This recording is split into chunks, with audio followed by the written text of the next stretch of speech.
Hello and welcome to the Weekly Stuff Podcast with Jonathan Lack. And Sean Chapman. We are here to talk about stuff this week on the show.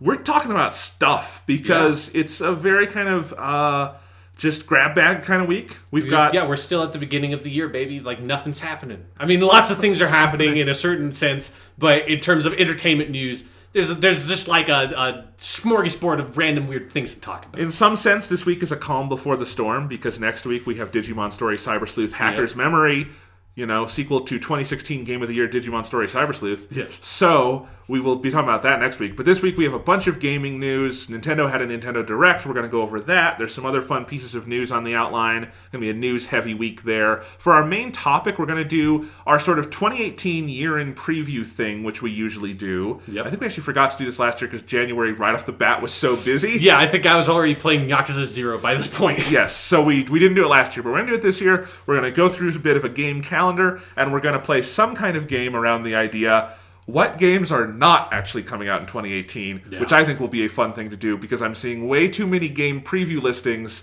like on different websites saying certain games are coming out this year that are definitely not. Yes, it is always very, video game release dates are suspect when they're given a specific day. They're extra suspect when they're just given a blanket year. So we've got all of that to go over. This will be a 2-podcast week because we also have our bonus monthly podcast coming out this Thursday, which is our monthly classic Doctor Who bonus pod. This month we are finally getting around to the 5th Doctor, Peter Davison. Yes, we are in the 80s of Doctor Who. Yep, we talked about Kinda, an episode with a giant inflatable snake. Yes, and weird dream goth people. I think it was a good discussion. Yes, I had a lot of fun.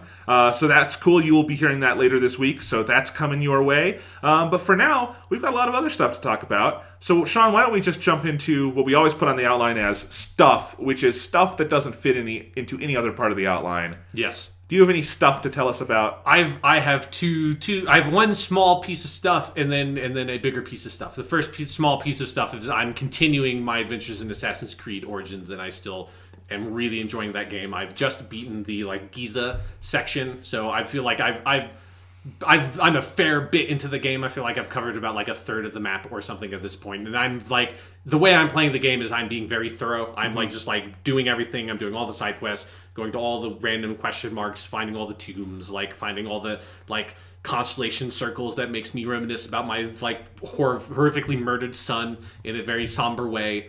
I'm playing that game and I'm very much enjoying it still. Nice. Yeah. The one of the things I'm really liking about the game is something that is particular to me in these kinds of games, and I really appreciate it when a game like this gives you the ability to sort of accessorize and customize the appearance of your character without it having any bearing on the stats. Because it allows me to sort of role play in a small way and be okay, when I'm at this point in the story, I feel like Bayek's going to be wearing this cool raggedy outfit I bought because he's been in the desert for a month or something, and I'm going to put the beard back on. I love that you can just at any moment you can go into the pause menu and put on the beard and put on some hair, or say I want it to be fully shaved and fully clean, or I just want raggedy ass bearded Bayek, which I've been for a while because I'm deep in the desert, so I have this gnarly Marauders outfit on, this big fucking beard, and I have my hood on a lot of the time. And I just always appreciate when a game like that does it, because it allows me to sort of compartmentalize the story based on when I did it a lot in Red Dead Redemption. When I was in Mexico, I wore the Mexico poncho. When I'm up in the sort of the Twin Pines area or something, I'm wearing the long duster coat. It allows me to sort of role play the character a little bit. And I wish more games like this did that, of it's not just being I'm wearing whatever I'm wearing specifically for the stats. I want my dude to look cool, and my dude to look cool appropriate to where he is in the story. And not enough games allow you to do that. But Assassin's Creed Origins lets you do it, and lets you do it really well, because there are a lot of outfits to buy in that game. Yeah. Nice. Yeah. So can I do my quick piece of stuff Yes. before we go into more substantial pieces of stuff? Go ahead. I have one quick piece of stuff I want to do that's just a life story related tangentially enough to video games that it fits on this podcast, but it made me laugh very hard, so I just thought I'd share it, which is, so my day job, one of my day jobs is teaching, and I teach high school students standardized tests and stuff like that. Anyway, and I was having a class the other day, and a very fun class, just good group of students. It was kind of an early morning thing, so we were all kind of punchy. At one point, made a joke about Yoshi and Super Mario Bros., and the kids got it, which made me happy, because they knew who Yoshi was. And course that's they know good. who Yoshi is. It's good. You just never know. But later on, we were playing one of our games we play in the class, and it's a true-false game. I thought you were going to say, and it's Mario Party, and I was Yoshi. One of our educational games. Oh, okay. That actually does not exclude Mario. There's plenty of those we could have played. It's true. We played Mario is Missing. Yes. No, we didn't do that. We were playing a true-false game about different things about the SAT that they have to know. And they were all super smart, and they knew every answer, so we got to the end of the true-false game, and both teams were totally tied. So now I'm having to come up with extra questions to try to break the tie. They kept getting those. Like, I made super difficult SAT ones, and they sussed all those out. And then I'm like, well, we're going to go off elsewhere. And I did a Lord of the Rings one. They both knew that Pippin was Frodo's cousin in the books. I thought I would have stumped them with that one, because what kids have read Lord of the Rings these days? No, and then finally I'm like, okay, let's do a Mario one. They're not going to get this one. And since they had mentioned someone in the class that said, I love Yoshi, I love Mario. I'm like, they might know this one. I said, in what game was Yoshi introduced? I just need the title of the game. What game was Yoshi introduced into Mario? And I thought, Super Mario World, pretty easy answer. Yeah. Nobody knew. One of them just said, Super Mario Bros., right? And I'm like, I see where you're coming from, but no. And the other, and finally, this one girl was like, she thought about it, she's like, and like she had to put in an answer. She's like, Super Mario Yoshi style. Yes! That is such a great name for a game. How is that not a fucking Nintendo DS game? Super Mario Yoshi style so sounds that would have been like from year one of the Nintendo DS, the first Yoshi game they made. Yes, so I did make a little mock-up, which I'll have to tweet out, where I just scribbled out World from Super Mario World and wrote in multicolored pencil Yoshi style on the cover as a reward for the students for finishing an individual practice activity. You should tell that student to write a fucking email to Shigeru Miyamoto. Yes. Because he needs to know. That should be like when Miyamoto decides to fully retire from Nintendo. When that dark day comes, the last thing he leaves is he fucking like a new Nintendo Direct just comes out. All of a sudden, it's like 10 seconds long. Just Miyamoto staring solemnly into the camera, holding up a box that says Super Mario Yoshi style, and dropping it like a fucking mic, and then like cut the feed. That would be a great game. I mean, one of the things we're going to talk about later, there's a new Yoshi game coming out this year. It's still untitled. There is time to call that Super Mario Yoshi style. It would be so great. Or I also thinking about it, like Super Mario Yoshi style could be you playing through Super Mario Brothers as Yoshi. You're playing it Yoshi style. Indeed. There's a lot of different ways you can interpret it. It's a deep title. So I just wanted to share that because it certainly made my day, and hopefully it's made yours. Yeah, that's really good.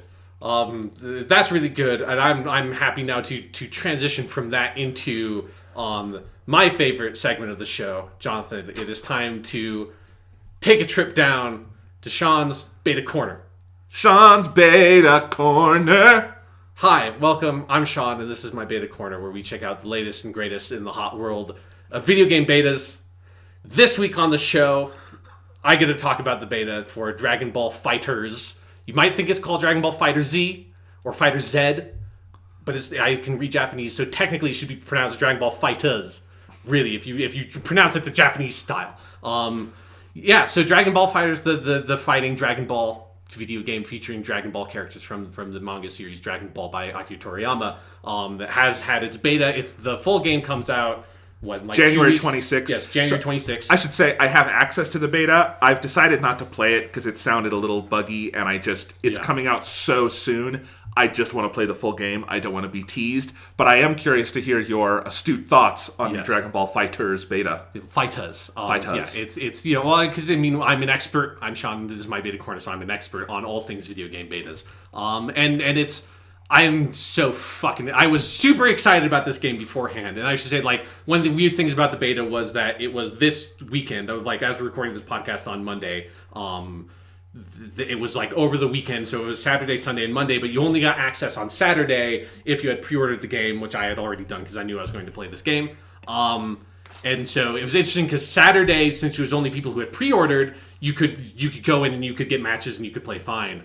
Then Sunday, the beta was basically like dead the whole day, just because it was so inundated with people wanting to play this game that the servers just got totally fucking fucked. Which is like I always see, like, it happens every time there's a like server test, sort of like stress test beta like this, the stress test works because the servers explode, and then everybody like starts complaining about it on the internet, and I'm saying like, no, this is great. Because like that's what it's supposed to do. If they had a beta stress test and the servers didn't explode, that just means that they would 100% explode on launch day. They still might explode on launch day, but there's a chance now that they won't because the servers already exploded once and have an idea of what's going to make the servers explode. It's also a free fucking beta. Like, if you really want to play the game, buy it on January 26th, you cheapskates. Exactly, yeah. And if you did pre-order it and got that extra, like, I didn't pre-order it because I wanted the extra beta day. I just pre-ordered it because I knew I wanted to play it. But like, if you pre-ordered it and got that extra day, like, you could play the beta on that day. So there's nothing even to complain about with that. But luckily enough, on the day we're recording this, Monday, the beta was like totally functional for basically this whole day. And so I have played a lot of it because this game is really fucking good, Jonathan. Like, I'm so excited. It's absurdly good. I'm not even a big fighting game guy, but this game, it's making me sort of go back to when I played a lot of Marvel vs. Capcom 2 at the arcade cabinet in the Domino's next to the place where I got my guitar lessons when I was like 10 years old, which is probably like the most fun in my life I've ever had playing a fighting game. And this, it's a 3-person team-up game, so you have the big team of 3 people and fight against another team of 3 people controlled by another player. So Marvel vs. Capcom style. Yes, exactly, yeah. Well, like old, because the new Marvel vs. Capcom game is only 2-on-2. Well, that's not a real Marvel vs. Capcom game. It's a fucking charlatan. Yeah, so it's it's an anime fighter, so it's got sort of like Street Fighter basic kind of controls, and it's really fucking phenomenal. Basically, what the beta you have access to is a really limited feature set, and it's the one way you know that this is 100% a server stress test is that they did not put anything in there for you to do other than basically play the game. There's a tutorial, but you have to access the servers and go into a lobby to play the tutorial. That's not going to be the case in the full game. You'll be able to play all that shit offline. But for this, you have to go onto the servers just to play the tutorial. There's no like normal practice training mode. The only kind of training mode is the tutorial. And then you have to go and you have to do the matchmaking to find other players, because the way it's set up is you have this sort of like big lobby where you walk around as a sort of chibi version of one of the characters from Dragon Ball that you get to select from the game. And normally in the normal release of the game, their lobbies filled with like 60 different players, and you would be able to just sort of challenge people from that lobby, just say, hey, do you want to have a fight? But they turned it off for this because they're like, nope. You are going to go fucking into matchmaking and you're going to kill our servers because that's what this is for. And I fucking respect that shit. But so for a lot of time, like, the only thing you could do was you could kind of like go and sort of queue up for matchmaking. And at first it took a long time for the matchmaking servers to work because they were exploding. So you could go into the tutorial and basically play against mostly kind of like lifeless enemies, and it would teach you all the different fundamental mechanics of the game. And while you're playing the tutorial, it's looking for a match in the background. And I think I'm impressed by a lot of stuff in this game that is probably like totally normal 100% across the board. Every fighting game does this now, but because I do not play a lot of fighting games, like just something of like, oh shit, you can go and play the tutorial while it's still looking for a match is amazing to me. I assume most fighting games probably do that stuff. But in terms of like the core of the game, I think it strikes this really necessary balance between being, I feel, really accessible compared to particularly other Arc System Works games. Like, I haven't played a lot of their other stuff like Guilty Gear, but I played a lot of the Persona 4 Arena games. It's the same sort of development studio. And it has a similar sort of setup to those, but I think this is a little bit even more accessible than that. I think it feels slightly more intuitive of how you string some combos together, and it's a bit more heavy on relying on like super attacks because it's Dragon Ball, and I think those are more attractive to newcomers. And so that All that stuff is really fun, but there's also clearly a massive skill ceiling, and there are a lot of mechanics into the game that you can like get better at and dig into. And I probably played 20-something matches online at this point, and I was planning on doing kind of what you are doing of like, I'll play a little bit so I have something to talk about on the podcast, and because I had that extra day from pre-ordering, I might as well. But I got so into it that I've spent most of today just playing this beta and going through. See, and I am so excited for this game. I'm in that phase where I'm blocking it out actively. I've watched very little of the game because I get too excited watching it, and I haven't played a second of the beta. I'm not going to. I just want to play the game because my specific history with Arc System Works is there are other Dragon Ball games, right? Which you have not played, right? No, because they're on like the DS and stuff, and like they are the best at doing this in our current era, I think, and even stretching back to when like some of the PS2 games were pretty good for Dragon Ball. I still preferred the handheld Arc System Works one. So they did Supersonic Warriors 1 and 2 on the GBA and then DS. I think I rented the GBA one at one point. That was a thing once upon a time, renting games. Yes.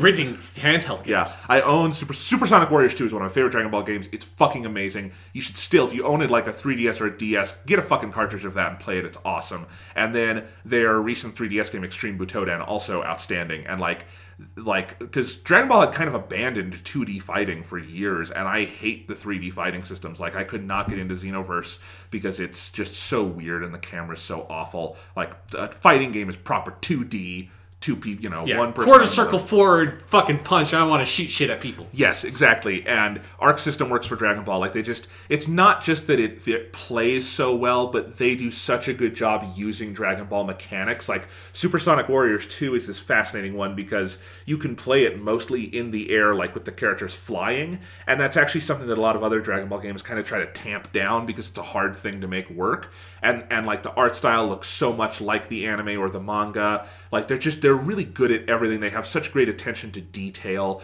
So, like, I really love their Dragon Ball games, and my dream for a Dragon Ball game, if you asked me what did I want them to make, I wanted them to give Arc System Works the time and money to make a full console game, and they've done it, and I'm just like, okay, I got what I wanted. I'm going to wait until release day to open my presents. But yes, I'm glad to hear it's good. Yeah, and for me, like, it's both that of, like, I think it is a just remarkable product for like a Dragon Ball fan because of like it's one of the most gorgeous games I've ever seen, particularly in motion and when like shit pops off, it is just fucking insane. But it so captures the spirit of the art style of the show and the manga. And particularly some of the effects they do of like the dust. Like every time a match starts, you have like obviously your two characters sort of like standing still, and there's like the like ready fight kind of thing that happens. And when it's still in that ready stage, there's a sort of like light dust effect that is sort of like floating on the stage. And when it goes fight, this big sort of like shockwave happens that blows all the dust away, and the two fighters could like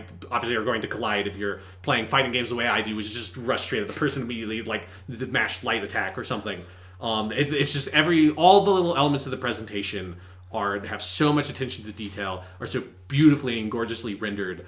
But then also it is something of, I have been looking for the longest time for a fighting game that would grab me enough, that would give me this window of like, I want to get like at least decent at fighting games. And there was a period of my life when I was younger where it's like I was kind of okay at Marvel vs. Capcom 2, but it's just most fighting games that come up like Street Fighter 4 or 5 don't interest me that much. Like I kind of can admire them a bit from the distance and what they're good at, but and I do like watching some of those games of like watching Evo matches and stuff like that. I'm interested in the scene and some of the concepts, but like just nothing had really grabbed me that much. And I like the Persona 4 Arena games, but like that was at a time when I wasn't sort of like ready enough to sort of like really dive into it and play online and all that kind of stuff.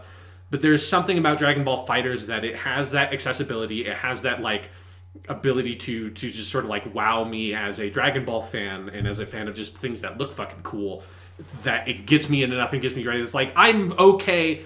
It's one of the things that's great about this game. It's like I am okay and I have a fun time when I'm just getting my ass fucking slammed in this game online. Because especially the first like 10 matches probably, with one or two exceptions in there, I just got completely shut down and destroyed.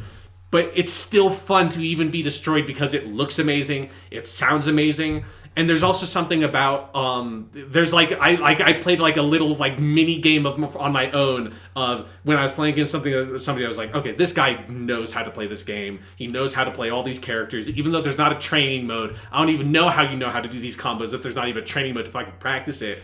And they would just completely destroy me. And in my own game, it was like, okay, I'm gonna beat one of your guys since it's a 3-on-3. It's still like that's something that I like that like.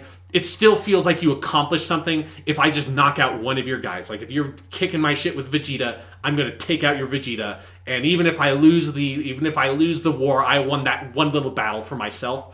And there's like room for that. I think that you can have fun playing the game even if you're not that good at it. And then as I've been playing it more, like I'm certainly not going to say I'm great or amazing at it. But I feel like I'm getting into a space where it's like, oh yeah, this is how you play fighting games. I'm getting more competent. Like I'm not just sort of mashing things out. I have an idea of what I'm doing. And it's really fun to be kind of getting back into that place. And like, as I'm sitting here, I just desperately want to be fucking playing that game because I was playing it up to the moment that you got to my house. Jonathan was like, fuck it, I just want to play more of this goddamn video game. That's great. Like I actually, I've felt the same thing a lot in the last few years, and I think we've talked about this on the podcast, that I've wanted a fighting game to tear my teeth into, you know, or sink my teeth into, not tear them. That'd be weird, but you know what I mean. And I'm excited for Dragon Ball FighterZ to be that, but if we can transition out of Sean's beta corner for a second. Okay. Farewell. This was my beta corner. Sean's See you next time. beta corner. Da da da da. All right. We need to get a real theme song for that someday. No, we don't. Okay. This works for me. This works for you? All right. Anyway, I've been playing a fighting game just for myself, just to kind of have fun, because I finished Arkham City, and I got to the point where some of the 100%ing got annoying, so I'm like, I'm going to put that aside. And I'm like, I want a new thing to play. I want something to play on my Switch, because I haven't had anything new to play on my Switch in a little bit, and I'm on the go a little bit more. I want to play on my Switch. And I realized there's a fighting game on Switch that I've always wanted to play, but I've never played, and that's Pokken Tournament. Okay, yeah. Which was originally released for the Wii U, and I did technically buy it, and then I think sent it back 2 or 3 days later because I realized it was like some period in the history of this podcast when there was too much shit going on. I'm like, I don't have time to play you, Pokken Tournament. Yeah. I'm sorry. And now it's on the Switch as Pokken Tournament DX. And Best Buy had it on sale, and I'm like, I'm going to buy that, and I'm going to play that. And I feel like, because it's just like, it's a fighting game. It doesn't have like a huge story mode or anything. I can put this aside when Digimon comes out. I can come back to it whenever I want. It's a good on-the-go kind of game. That looks fun. Yeah. And I do really like fighting games when I can get into them. I tend to like more of the themed ones like this, or a Dragon Ball game or something like that, than I do like just a straight-up Street Fighter or something. Although within the series, my one series I do really like is Soul Calibur. But anyway, Pokken Tournament, it's always looked cool to me. I've always wanted to play it. Finally got the Switch version, because what I realized is that there was a demo that I had downloaded on my Switch and never played. And so I played a couple matches, and I'm like, okay, I really like this. I want to play this. And Pokken Tournament, I know I'm a couple months late to the Switch version, a couple years late to the game. It's a really great fighting game, and you should play it if you like Pokemon and you want to see them fight, but in a more cool way than they do in like the handheld RPG games. Pokken Tournament is really great. It definitely has that quality I think any good console fighting game should have, where it's very easy to learn and accessible in terms of like, it doesn't overwhelm you with figuring out how to play the damn thing, which I think is a problem with a lot of fighting games. This one is just, you can pick up, there's a lot of different things you can do, but they boil down into a couple clear, easy sets of moves. But then there's a lot of depth and strategy under the surface to that, and it has, as you say, a high skill ceiling. And so it's a lot of fun in that sense. And it's a true fighting game. Like, it only has, the DX version on Switch has extra fighters, but that still only comes out to 21 main Pokemon fighters in the game. And you realize very quickly that's okay, because they all play pretty differently, like same controls, but they are individual distinct fighters. And that's one of the things I like in a good fighting game, is like everyone feels different enough that you can really sink your teeth into different fighters and kind of get to know different ones and find which ones you're attracted to more. Like, one of the issues, like with some Dragon Ball games, for instance, is when they would have like 160 characters, and there's no discernible difference between any of them, and they have to make like Mr. Satan super powerful so you can go up against Goku, and there's just weird things like that. No, what they've done is they've picked 21 Pokemon. They're from throughout the series. It is something I appreciate, is that while I certainly have the nostalgia for the red and blue Pokemon and all of that, I don't need them to just do those Pokemon over and over again. And to be fair, there is now probably a bigger Pokemon audience that knows more Pokemon than just that, than people like us who have primary nostalgia for those. You know, so there are a couple of Pokemon in here where even if I've played the game they're in, I don't recognize them. But they're really cool fighters. Like, one of the things I did when I got the game is after I did the tutorial and a little bit of the main campaign, there's not really a story mode, but there's a single player sort of campaign to go through, a Pokemon League, shall we say.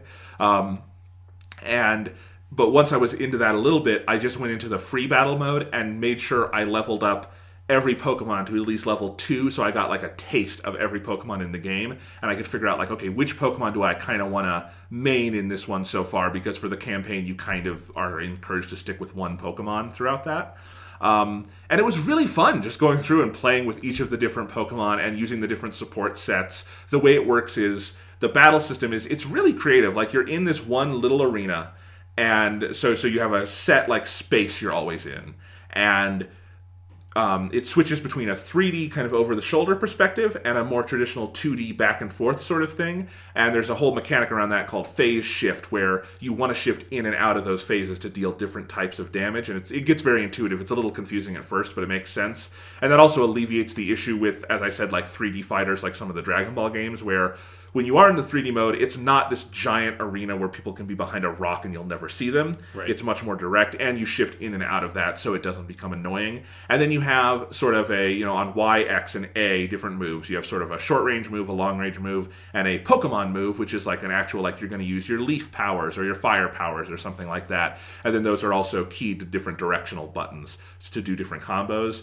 And then if you press X and A together, there's a counter move you can do. And if you press Y and B together, there's a grab move you can do, and there's a little like rock, paper, scissors triangle with grab, counter, and regular attacks where one beats the other and one is weak to the other. And once you get to know all of that, you really quickly realize that there's a lot of thought put into playing the combat, but there's also a lot of challenge when someone else is very good at it. So I haven't dipped into the online all that much, but I have played some of it. Very fast, snappy matchmaking. They actually do something similar to what you were saying, which is when you're in the lobby waiting for a match and like no one's showing up, they just throw you into a computer battle, so you can just play with your Pokemon and get, test some moves out before someone comes in. Although I'll say the matchmaking is so good, I've never had to be in a CPU match for more than like 5 seconds. Like, people come in really, really fast. So that's nice. And I think I've only won one online match of like the 5 I've played, but they've all been super fun, even when I'm getting my ass kicked, because you realize how much skill and strategy is involved, and you get really into it, which is what you want out of one of these. Plus, it's super stylish. The Pokemon, the moves they do are so cool. They have these like special, like, you have a gauge that fills as you do in fighting games, and when you fill the gauge, you can do a special burst move. Those are super cool. Like, one of the fighters in this is Pikachu Libre, which is Pikachu in a Lucha Libre outfit, and his finishing move is amazing because he like electroshocks you into the air, and then like the other Pokemon lands in like the middle of this like boxing ring, and Pikachu gets up on like the bars, and he's like bouncing on and going Pika Pika, and like getting the crowd all pumped, and then he jumps and like does like a wrestling match, like smash on the Pokemon's head. Those are just very, very fun, creative things. But again, it doesn't have the flash. It really has a lot of substance to it. So I'm having fun, and it definitely is a good kind of casual fighting game that you could get into, and I'm sure there's already an esports thing around all this. But it's good to just pick up and play. Perfect for the Switch. Looks great on the TV. Is really, really fun in handheld mode. Works great as a portable game. So I've been enjoying that while I'm waiting for the fighting game event of the year to come out. Yeah, no, Dragon Ball FighterZ is a fucking thing. On Pokken Tournament, I brought up its Wikipedia page, and looking at the list of Pokemon, it's just like, fuck it, I'm so old. Like, it makes you feel old because it's been so long. Yeah. That there's so many Pokemon from games I haven't played. I'm just going to read down the list of all of them, because some of these names are fucking absurd. And so this is from the Switch version, so it has all the extra ones. You have Aegislash. Yeah. Don't know who that is. Blastoise, of course, classic. Blaziken, I think I know which one that is. Braixen, nope. Chandelure, nope. Remind me to talk about Chandelure. Okay, Charizard, of course, yes. Croagunk, don't know, don't want to know. That sounds like it's like a fucking like street drug. Like kids are really hot on that Croagunk these days. Empoleon, I assume, is some sort of EV evolution. I think is that like the dark one? No, that's a penguin, Emperor Penguin Pokemon. Oh, never mind. It's they ruined it. They used up an EV evolution with the Empoleon. Darkrai, Decidueye, and Decidueye. Decidueye is my new main. It's a really fucking cool owl grass Pokemon from Sun and Moon. Did not really know it going in. It's got maybe the best moveset. See, I thought it would be some sort of deciduous tree with Yes. an eye on it, was what I thought Decidueye was. Garchomp, don't know what that is. That's a good name, though. Gardevoir, nope. Gengar, yes. Fucking Gengar, yes. Lucario, know that one. Machamp, know that one. Mewtwo, yep. Pikachu and Pikachu Libre, of course. Sceptile, I think that's one from Emerald, right? Is that the one that's the grass one from Emerald? Okay, I know Sceptile. Caesar, yes, I would just put Scyther in there, but... Oh, Caesar's cool. Caesar's great. Yeah, but Scyther is maybe the coolest Pokemon. Caesar is even cooler. Yes. Shadow Mewtwo, I don't know when he became Shadow. I don't know why Mewtwo needs a Shadow Mewtwo. He's the evil boss in, like, the campaign. But Mewtwo's already the evil boss I know. of Pokemon. Why does he need a Shadow form? Suicune, of course, one of the legendary dogs, and then Weevil. It's not a bug. Weavile. Not a bug Pokemon. You should look that one up because it's funny. It's not what its name suggests. Okay. No, Chandelure. Okay. Chandelure is the chandelier Pokemon from I think like Diamond and Pearl or something. It's when that's from the era with like the ice cream Pokemon and all those stupid ones where like Ken Sugimori took a nap and had an intern do it for a couple generations. But yeah, or it's just like he ran out of ideas and was looking around his office and was like, oh right, I had that ice cream cone like yesterday. Chandelure is literally just a chandelier with eyes, like from Beauty and the Beast or something. And it, like, I love that the crazy people who made Pokken Tournament decided, you know what, there's like 800 Pokemon, we're going to do the chandelier one, because how the fuck do you adapt that to a fighting game? Chandelure is one of the, like, 3 or 4 best Pokemon in this game, in terms of, like, it's such an interesting one to fight as. It adapts to the controls of this game beautifully. It's really fun and addictive to play as Chandelure. It's got some of the coolest finishing animations. Chandelure is awesome in this, and I would not have predicted that. I rolled my eyes when I saw Chandelure on the roster. But that's one of the fun things about Pokken. Like, it's not an obvious roster. Like, they clearly had fun with it. Some of the Pokemon are lamer than others, but, like, they all play really interestingly and uniquely. Cool. So, yeah. Yeah, I looked up Weevil and I don't know. I don't understand what it is. Yeah, it's a weird one. It's annoying when I meet it in combat because it's a little fucker who can like dance around you and slash at you. So anyway, Krogunk is a weird looking little frog dude. Yeah, he's my least favorite to play as, but he's okay. Stay off that Krogunk. It's good for you. It's the main drug in the Pokemon world. But yeah, Pokken Tournament, super fun. I'm enjoying that because, you know, it's kind of like, everyone said this, but like, since Pokemon Stadium, I think it's been everyone's dream to have a proper Pokemon fighting game on a console. Pokken Tournament, we finally have it. It's very good. It's very much an arcade game. It's an arcade cabinet in Japan, and it feels like that, I think, in good ways. But yeah, if you've wanted to play a game where you could like fight with Pokemon, understand, you know, this is the real world. They couldn't do it with all 800 Pokemon. Right. But with the ones they chose to do, it works very well and it's very fun. And it's another good little feather in the cap of the Nintendo Switch where even if you did own it on Wii U, no one else did. That's right. On Switch, at least, there's an online audience of people who will play with you, and that's nice. Yeah, I mean, if you own it on Wii U, you don't get to play as Krogunk. So what's the point? Like, you don't get to get that sweet, sweet Krogunk in your veins. Sean, you want to do the news? What's going on in the news, Jonathan? All right, let's start with the Nintendo Direct, because it was kind of the main thing this week. This was on January 11th. There was the whole thing surrounding the Nintendo Direct where people online went crazy because they were thinking there was going to be a Nintendo Direct in January, despite like Nintendo never saying anything. And like people were working themselves into knots trying to conspiracy theorize when this thing would be. People did properly tag that it would be January 11th, but even then, like, this clearly was a more casual event for Nintendo. This wasn't even a live stream. They just put the video on YouTube and then live tweeted as if it was airing. It was a weird thing. But on the plus side, I wasn't stressing out much about it. So on January 11th, I got to wake up and watch a fun 15-minute Nintendo Direct. Yeah. And it was cool. And there's a lot of good stuff out of it. You want to go through all the announcements here? Yeah. All right. First one was one of the bigger surprises of this event is The World Ends With You, which is a famous Nintendo DS game that has one of the more rabid cult followings, is getting a remake called Final Remix. It's coming this year sometime for the Nintendo Switch. And while that game had heavy touchscreen controls, they are adapting it to work with normal controls as well, although you can still control it with the touchscreen in handheld mode. So sounds like a good adaptation. I've always wanted to play this game because it's super famous.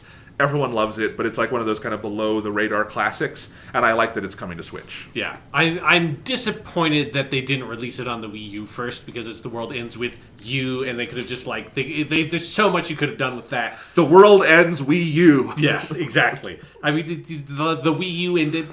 That world ended in its own way. Yeah, I've always heard that game is like one of the best Square Enix RPGs that, like you said, just sort of coasted under the radar because it was on mobile platforms, but... Yeah, that sounds like that's a cool get of bringing back an old game like that. Absolutely. Here we had the announcement of Pokken Tournament getting new DLC, and this is actually what inspired me to go play the demo I had sitting on my Switch and then buy the game. Because the DLC, this is notable in that this is Pokken Tournament DX. This is the re-release for the Switch. The Wii U version never got DLC. It was dead on arrival. The Switch got 5 extra characters at launch, just on the cartridge. And now they're adding 2 more fighters. That's kind of weird that a re-release gets DLC, but the original didn't. Right. But they're doing it. It's a $15 little season pass thing, and at the end of January, they're adding the fighter Aegislash. These were actually both on the list you read. They're not in the game yet. Aegislash is coming at the end of January, and then in March, we're getting Blastoise. And I will say, getting Blastoise in this game was a significant factor in me buying this game, because I so want to play as Blastoise. And I do want them to also add Venusaur at some point, so we have all 3 original starter evolutions. Also because I want to know how the fuck they adapt Venusaur, because I'm sure it would be cool. Yeah. But Blastoise, that's knowing how good Pokken Tournament is with its Pokemon, and that Blastoise is one of the most badass Pokemon, that's going to be cool. Yes. Some might call it a tragedy that it wasn't in there from the start. That should have been like here's your, the first 3 Pokemon you make. Pikachu, Charizard, Blastoise. There you go. You make the rest of the game now. Pikachu, Charizard, Chandelure. Anyway, but yeah, Pokken Tournament's getting DLC. That's cool.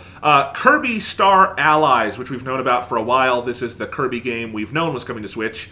Got a name announcement a few months ago. Now it got a date. It's coming March 16th. They gave us another little 1.5-minute tease.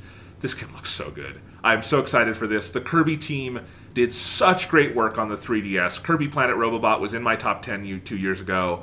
Kirby has always been kind of a stealth great series that not enough people play. Yeah. And their platformers are really good. I'm glad it's getting like a marquee title for, home/portable, but with the power of a home console here. And I want to see what they do let loose like this. It's also going to be the first multiplayer Kirby game. You can do it in co-op. This game looks amazing. I can't wait. And March 16th is its release date, and I am very excited to play it. This is a must-play for me. Yeah, Kirby is definitely one of those Nintendo franchises that they tended to sort of it was shoved at the end of console lifespans and didn't get the advertisement that a big marquee like Mario or Zelda would get. But I think it has always been one of the more interesting Nintendo franchises. I'm glad that they're getting a major Kirby game out early in the Switch, so hopefully it has enough attention on it. Yeah, and it doesn't look phoned in or anything. It looks really creative. The imagery just looks fun. It looks like it has a lot of good ideas, and I do think the idea of the co-op element is fun. Nintendo's done that a lot since the Wii era with New Super Mario Bros. Wii added co-op, and then the Donkey Kong games had it, and I think it's cool that Kirby's going to get that. Yeah. All right, now we start the March of Wii U ports, which is Hyrule Warriors is getting a definitive edition, not dated, but sometime in spring 2018. I'm actually very excited about this because I enjoyed Fire Emblem Warriors a lot. I've never played Hyrule Warriors. The Wii U version is long out of print, and I don't want to play the 3DS version because it doesn't look good. But this has all the content from both versions, plus some extras. So it is truly definitive. They've put all the stuff back in, and it will be on Switch, and I am happy. I want to play Hyrule Warriors. And it also sounds like they've implemented some little things they added to Fire Emblem Warriors. Like in Fire Emblem Warriors, they added that you could switch characters on the map on the fly. That apparently was not in Hyrule Warriors. They've gone back and added that. Cool. So, cool. There are a lot of Wii U ports on here. They're all games I would want to play, though. They're not lazy Wii U ports. Sure. So. I mean, it is that, everybody has noticed the Wii U did not sell very well. No. The Wii's, the Switch is already more successful than the Wii U. already. Yeah. Like, they'd be crazy if they weren't putting these out. Yeah, like, I know that, like, people like to bitch and moan about them, like, remastered games, but I think I like to see old games coming back and being updated and being available, because games get, like, lost to history so quickly. Yeah. You know, it's nice to have those things It's be also available in modern formats. It's also materially different here in that, like, Hyrule Warriors will unquestionably sell more here than it did on the Wii U. Like, this is a new game to most people who own a Switch. Yeah. Like, that's just the fact of the matter. Same with everything else we'll talk about. Like, some of these games were probably major financial losses for Nintendo. This is where they're going to make their money back. You know, Mario Kart 8 was a huge hit on Wii U, and it still, I think, has sold more on Switch. Like, there's no ceiling here, so it makes sense. All right, we did have a new game announcement next. Mario Tennis Aces, also for spring 2018. A lot of stuff coming out. This is our first Mario Sports title for the Switch, and it looks pretty cool. It's a Mario Tennis game, but it also has a full story mode for the first time since Mario Tennis on the GBA. Looks pretty fun. One of the clips they showed in the trailer was like a boss fight where the piranha flower is throwing fireballs at you, and you use your tennis racket to hit it back at the piranha. So I think they know what's up. That's exciting. I like Mario sports games when I play them. I probably have not played one since the Wii, but this one looks like it has more reason to play, so that's cool. Sure, cool. Ys 8 Lachrymose of Dana, which is a great title in the Ys series. How do you say that? I'm pretty sure it's Ys. Yeah, anyway. I don't think it's wise. This came out late last year for PS4. Very acclaimed JRPG that had apparently a lot of translation issues in the West. But those are getting fixed, and a Nintendo Switch version of Ys 8 is coming. So that's neat. Seeing a lot more JRPGs getting on the Switch train, which I think that's going to become a wave at some point. Because looking at how well the Nintendo Switch has sold in Japan in particular, the PS4 has kind of had a monopoly on JRPGs for a couple of years now. I think that's probably going to break. Yeah. Like, I think, you know, the next time something like a Digimon Story Cyber Sleuth comes around, or the next time there's a Ni no Kuni style thing, I imagine that's going to have to be also on the Switch. I can't imagine they're going to be able to keep a death grip on that on Sony, just because the Switch, I think people want JRPGs on it, so it's cool that's coming out. Yeah, I went to the Ys Wikipedia page just to sort of confirm the pronunciation. It is pronounced Ys. I also noticed, I'm going to read to you, Jonathan, the list of consoles that games from the Ys series have appeared on. The X1, don't know what that is. The X1 Turbo, the FM-777, the FM-77AV, the NEC PC 9801, the X68000, the Master System, the Sega Mega Drive, the Sega Saturn, the Famicom, the Super Famicom, Nintendo DS, PC, Apple IIgs, PlayStation 2, PlayStation Portable, PlayStation Vita, PlayStation 4, TurboGrafx CD, mobile phone, and the Wii's Virtual Console service, and now the Nintendo Switch. For a while there, it sounded like you were reading the names of androids from Star Trek. It's a long, it's like 3 lines of text. Is the number of just the list of consoles. I knew that Ys was an old JRPG series. I didn't realize it was quite that old. That was appearing on like PCs whose names I'd never even heard of before, like the X1 Turbo. Well, if you want to get into it, Ys 8, again called Lachrymose of Dana, which is a great title, is coming to the Nintendo Switch this summer. Super Mario Odyssey is getting free DLC this February with a small role for Luigi, who was tragically just completely omitted from the base game, where you hide and then go find balloons with other players online. Like, the whole mode is you go talk to Luigi, and you can either find a balloon someone has hidden in that kingdom and then get a little reward, or you can go hide a balloon for other people to find. So it's like one of those little kind of passive online modes that a lot of games have these days. They're also going to be adding some new costumes. For free DLC, sounds pretty cool. I would still love the announcement of paid DLC, which I very rarely say about games, but I want more Mario Odyssey. Still, this seems like it'll be fun for the kids, and Luigi has something to do, so that's nice. Good to know he's not dead. It's nice that they have a nice, highly rendered Luigi model for the Nintendo Switch. Yes. I do not know what this is, but SNK Heroines Tag Team Frenzy is coming summer 2018. What's SNK? That's a fighting game franchise. Okay. Or it's like a video game company that has that's like King of Fighters and Fatal Fury, Garo, all those series are under the SNK banner. Okay. Back in the day, it was Capcom versus SNK before they started doing Marvel versus Capcom games. All right. Well, the women of SNK are getting their own fighting game. So if you want to play as Mai, that's where you go, I guess. Okay. That's an SNK reference. Mario plus Rabbids Kingdom Battle is getting a new DLC campaign with Donkey Kong as a new playable character coming spring 2018. This is definitely what I wanted out of DLC for Mario plus Rabbids. Like, they did one batch already, didn't really interest me. Now we're just like full on getting more levels, a new character to play as in Donkey Kong, and the like 1 minute teaser video for this was fucking awesome, where Donkey Kong comes in and like has fun with the Rabbids, and it does this fun like Rabbid version of the Donkey Kong theme. That made me smile. I'm excited to play this. I hope he has his just big coconut gun from Donkey Kong 64. That'd be pretty great. Payday 2 is coming to the Nintendo Switch. Right. Payday 2 the heist. Yes. Weird. Yeah. They showed a trailer. It's coming February 27th. Do people still care about Payday 2? That's an old game at this point. That's a very old game. Yeah, like I wonder if Keanu Reeves is in it, because they did a John Wick DLC for Payday 2 right. back on the PC. Like, I know this is a popular game and people like it and it's cool it's coming to Switch. Yeah. It's just like, if I was ever going to play this, that time has passed. Yeah, it was released 13 August 2013. So it is a 5-year-old game this August. Yes. All right, well, if you want to play it on Switch, you can. Yes. Then they showed off 2 indie games that look really good.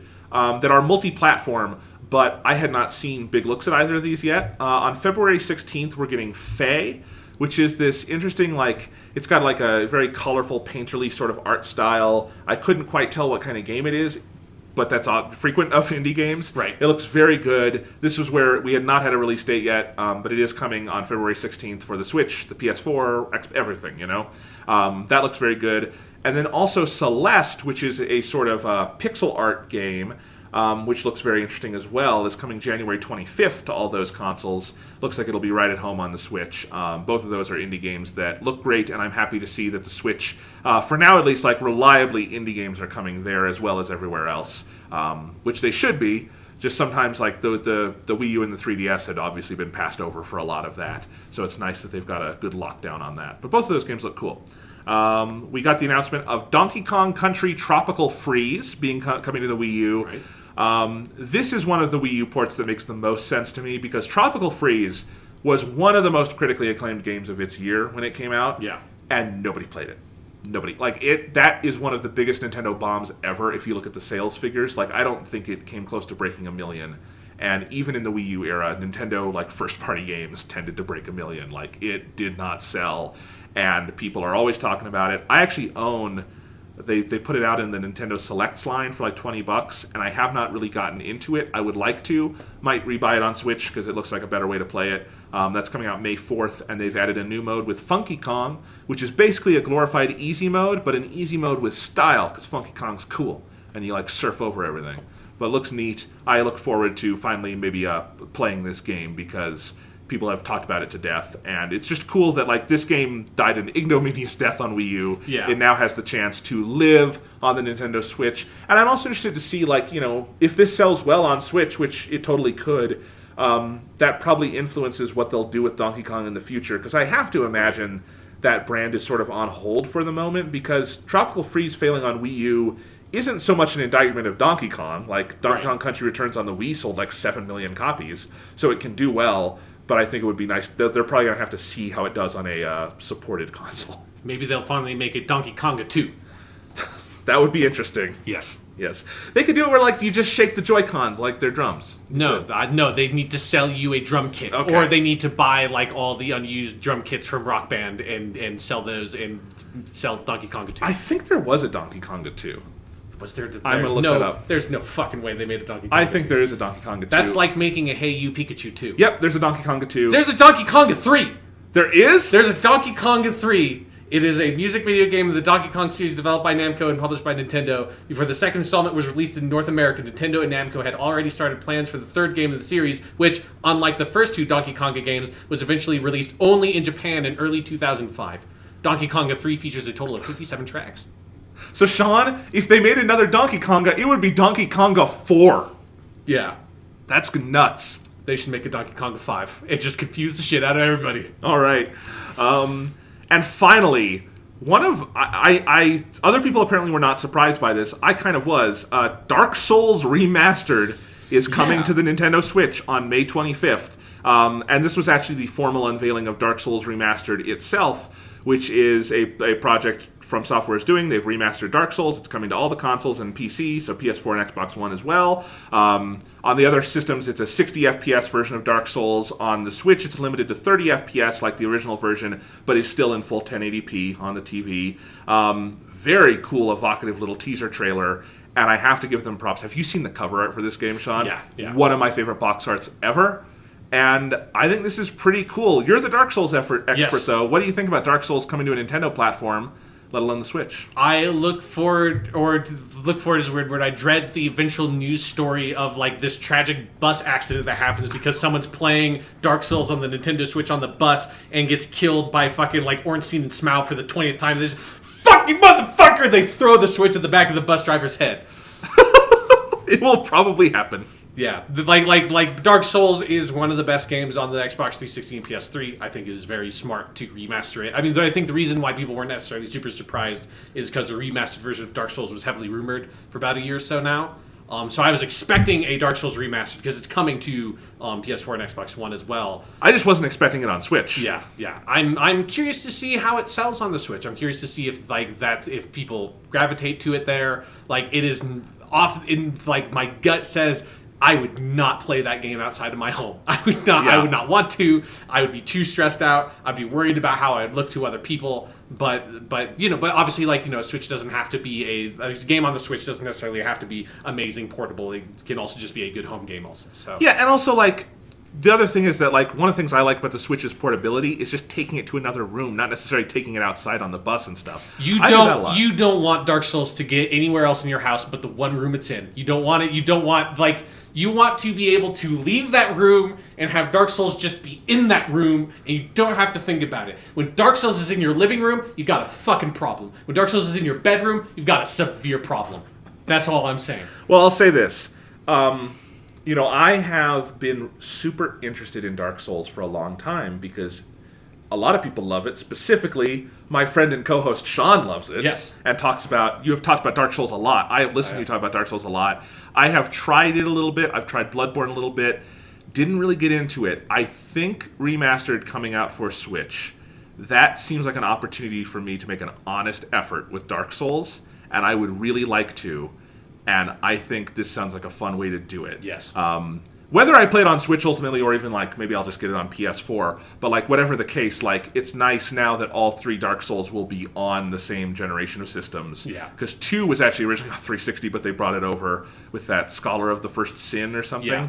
So they're all on there. That's nice. The whole trilogy. Cool that they're doing this. Very cool. It's on Switch. I would not be surprised if this winds up being the highest selling version of Dark Souls Remastered, given what we've seen from like third-party ports on the Switch that you would not expect to be that intuitive, like Doom and stuff, that have done really, really well. Yeah. Like there was a tweet the other day, Super Meat Boy came out for the Nintendo Switch. That game is like 10 years old now. It was one of the 360 arcade titles back in the day.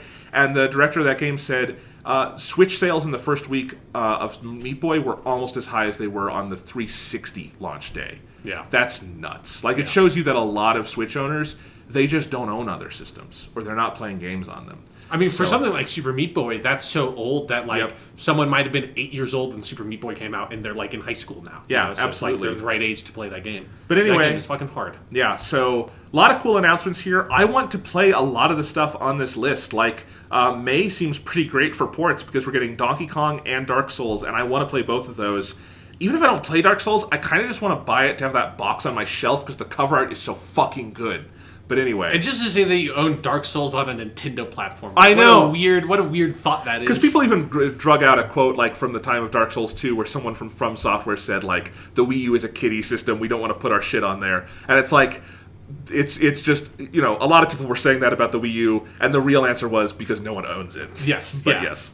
Anyway, I think it's cool. Good Nintendo Direct. I mean, if you were expecting like this is where we're going to learn about Smash Brothers and Pokemon and all the other news and like the new Fire Emblem, it's like that wasn't going to happen here. Those games they might be this year, but they're well on the horizon. That's just not how Nintendo does things generally. Yeah. Like, Mario Odyssey and Breath of the Wild, we had longer lead times on, but that's Mario and Zelda. And even Mario Odyssey, it was less than 1 year lead time. So, they're not going to announce stuff until they're ready to. But I think for this shows that, because this was all through spring, like this is all through May. Very busy first half of the year, and a lot of stuff I'm excited to play, a lot of support for existing games. I think they know what they're doing right now with the Switch, is my conclusion. Well, they mostly know until they announce Donkey Kong 5, the sequel to the non-existent Donkey Kong 4. It's just an empty box. Yeah, exactly. All right. One announcement that for some reason wasn't in the Nintendo Direct, and the only reason I can think is because this is a 3DS game and they didn't talk about the 3DS at this Nintendo Direct, but they could have. There was no law. Detective Pikachu is finally coming west years after it took the island nation of Japan by storm. Yeah. In anticipation of the surely to be successful Hollywood adaptation. Starring fucking Ryan Reynolds as Pikachu, which I don't want to see that. That'll scar me in a way I don't think I can understand. I wonder if they can get him for this game. They haven't. The trailer does not have Ryan Reynolds in it. Anyway, Detective Pikachu is coming to America on the Nintendo 3DS March 23rd. So we are finally getting Detective Pikachu. I've heard it's a really good game from people who've played it in Japanese. It's a cool little puzzle detective mystery solving game. I guess it was episodic in Japan. Here it's just one game on a 3DS cart or download. So a normal $40 release, but looks pretty cool. It's fully voiced and localized in English, which is probably what part of the holdup was with this. And we are also getting a giant Detective Pikachu amiibo. Have you seen the pictures of that? Yes. Yeah. And I look forward to seeing if I can get a pre-order on that because it looks kind of fun. But yeah, so that's coming out. I think that's cool. Yes, that was one of those games of where I was always confused about what happened to it. So I'm happy that it's coming over. And we deserve Detective Pikachu in the West. It just was weird to me. Like, they had this, Nintendo Direct, and it had, some interesting surprises in it. But the biggest surprise of all of this is Detective Pikachu finally coming out, and it was just a random press release like 2 days later. Yeah. It's just Nintendo's good at Nintendo. I'm glad we're finally getting it, and one little bone for the 3DS is neat. So, excited for that. Yes. Another video game announcement, and also a remaster. This one's kind of weird. Assassin's Creed Rogue, which is the Assassin's Creed game that came out with Unity in the second year of the new generation consoles, current generation now. Yes. That was the 360 PS3 sequel to Assassin's Creed Black Flag, but was not on the Xbox One PS4 because that was here we had Assassin's Creed Unity, which everyone hated, but there was this small subset of people, basically reviewers who were assigned to it, who had to play Assassin's Creed Rogue and were like, this game's pretty good. Yeah. And I've always heard this game's pretty good. It's the sequel to Black Flag we've always wanted but never got. Yeah. And it is getting a remaster for the Xbox and the PS4, coming out March 20th. March is very busy, as we will talk about soon, but I would like to play Assassin's Creed Rogue. I love Black Flag. I've always wanted to play this one. I've thought I would just get it on Xbox because it's actually on their backwards compatibility. Right. But now that there's a proper remaster, that's probably how I'll play it. Probably play it on PS4, and that's neat. I'm glad it's finally coming out. It does feel a little past its time in some ways because, this is an old Assassin's Creed game now. Yeah. And they've completely redone the combat system and stuff. It's the thing of where they announced that, and my first reaction is oh, cool, yeah. So, I've always kind of wanted to play that one. Maybe I'll get this, and then I went and started playing Assassin's Creed Origins, and I was like, oh, right. If this was last year, I'd be super stoked for this. I think it'd be kind of hard to go back to... I think the boat stuff would still be cool and kind of novel, but to the rest of it, I think it'd be really hard for me to go back to old Assassin's Creed at this point. Yeah, I'm super curious. This is one I would like to make time for sometime this year. Because I've always wanted to play it. But yeah, why wasn't this the holiday Assassin's Creed in 2016? Yeah, you had this empty year of Assassin's Creed, and it's just put this one out for like if people are diehard Assassin's Creed fans. There's no other game in the franchise competing with it. Well, you can just play it. Yeah, and I was saying 2016 they did do the Ezio trilogy remaster that year. Sure, but I think Rogue would presumably sell better because no one played it. Like the Ezio trilogy, like I think most Assassin's Creed fans played Assassin's Creed 2, Brotherhood, Revelations. Yeah, some people got famously burned by one of them. Yes, such as Sean Chapman, co-host of the Weekly Stuff podcast. But most people in this generation didn't get to play Rogue. I don't know why that wasn't because like you could have just marketed it as a new game. No one would have fucking known. Yeah, it's sort of the same situation with some of those Wii U games, like Tropical Freeze. It's like nobody played it, so it's basically you have this brand new game to most people just sitting on your shelves. If you put it out there like a nice little remaster, make it worth people's time, and just sort of like market it properly, they're gonna just fucking buy it if they're Assassin's Creed fans. I just imagine, like, at some point last year, someone at Ubisoft was like, there was something on their to-do list at some point was Assassin's Creed Rogue Remastered. And, like, I don't know, they were eating lunch and, like, ketchup got on that part of it. And, like, for a year they didn't clean it off. They're like, oh shit, clean that off. Oh, fuck, I forgot to do that. Let's get that out there. No, like how I imagine it is like there's like one guy who's like a lead producer at Ubisoft who's like, it was his job of like, we've got this remaster, we just need to release it. It is like, we just need you to do this one thing. And then they got like sidetracked with Assassin's Creed Origins. And then like 2 weeks ago, he like woke up in the middle of the night, motherfucker, this been like sitting in the back of my head for 2 years. Yes. And, oh my God. Release the trailer, we're putting it out. Well, we're putting it out tomorrow, Steve. It's finally coming. All right, moving away from video games, let's talk about movies and TV. Some superhero news. Fox has shuffled around the dates for some of its X-Men movies. One of these is not notable really at all. One of them is very notable. Yeah. So Deadpool 2, which is coming out this summer, moved from June 1st to May 18th, which is a real like power move because they moved it out of a somewhat not busy month into the middle, like sandwiched between the new Avengers and the new Han Solo Star Wars movie, which will not be coming out in May. I'll just put my heart on that. No, yeah. But anyway, if it does, be worried. Anyway, so they've put it right there in that like prime May real estate. So clearly they are confident in the power of Deadpool 2. Meanwhile, The New Mutants, which is the movie we talked about a couple months ago because it had that trailer that didn't look bad. It was just surprising because it was such a horror movie trailer. Yeah. That movie was coming out this April 2018, and it has been pushed back all the way to February 22nd, 2019. Almost a full year delay. This is something you very rarely see in Hollywood, especially when release dates have been staked out that far in advance. From what I kind of looked this up because I was trying to feel like, were there rumors around this? Like, what's going on? And it sounds like executives actually do like the movie, and what they want to do is maybe go back in and make it even more of a horror movie. Because I guess they liked the reaction to that first trailer. They think it would do well if it leaned more into its sort of genre, which other X-Men movies have done well with recently, like Logan and kind of the neo-Western and Deadpool with the R-rated comedy stuff. So it sounds like they are going to use this time to massage the movie a little bit. It doesn't sound like they're trying to bury it. In years past, moving it to a February, a year off, would very much sound like they're trying to kill the movie. That's not the case anymore. A lot of different months that used to be dead are now coming back to life. Like Black Panther is a February release, and I think that's going to burn the house down. Like that's going to be a big movie. So that could be a sign of confidence. Just very strange. You very rarely see like a full... Like there are posters for this out in theaters. It was coming out, weeks from now, April. Yeah. So kind of crazy. But yeah, full year delay for The New Mutants. Yeah, it was especially like that. The one trailer that they released was such a like complete feeling trailer. Like even if it was like the direction of it was surprising, it felt like a trailer to a movie that could have been out a month after the release of that trailer. Like it felt very finished.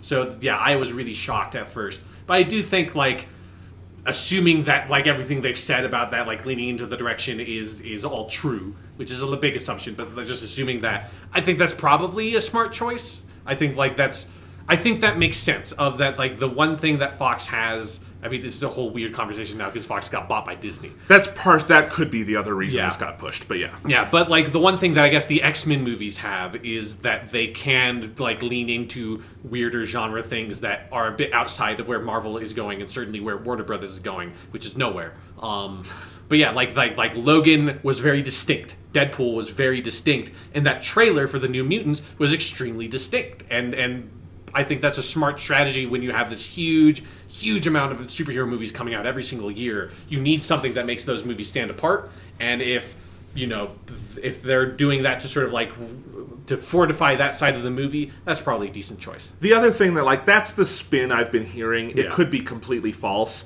but taking that off the table, like, let's pretend the movie was locked and finished and they just delayed it. One parallel I would say is that Warner Brothers did this back in the day with Harry Potter and the Half-Blood Prince. Was supposed to be a November release, got pushed to July, and at the time that happened, the movie was literally picture locked. Like, it was done in a vault somewhere, and it was just Warner. But it was supposed to come out in 2008. They pushed it to 2009 because The Dark Knight had done so well in 2008. They said, our bottom line is fine. Let's put Harry Potter out next year and have a better fiscal year, 2009.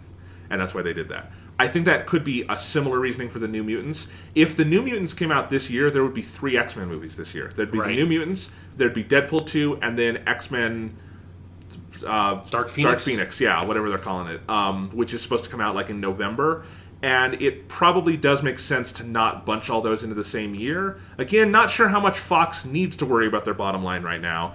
But I think pushing it to February, making it next year's issue, and then also being able to market it out of Deadpool 2 and out of X-Men Dark Phoenix, which are probably going to be bigger movies, they can build the hype a little more. So, makes sense from a couple different directions. Just surprising you don't see that much. Yeah. Usually, like you said, usually when a movie gets its release date, it has its release date. When it gets its trailer, Yeah, exactly. Yeah. So anyway, that's happened. Let's see. Black Panther had a new TV spot during a football game, and it was more like a trailer, and it was the greatest thing I've ever seen, and I can't wait for that movie. Yes, it is out very soon. I cannot wait. Me too. Anyway, Black Panther, so good.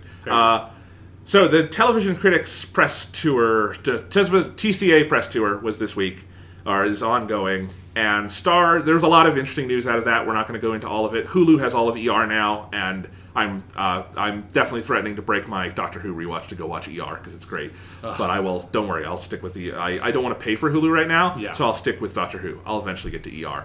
Anyway, something for this podcast that's interesting is that this has been rumored for a while, but a John Wick TV series has been ordered at Starz called The Continental, named for the hotel where John Wick and his assassin buddies hang out and do their assassinating.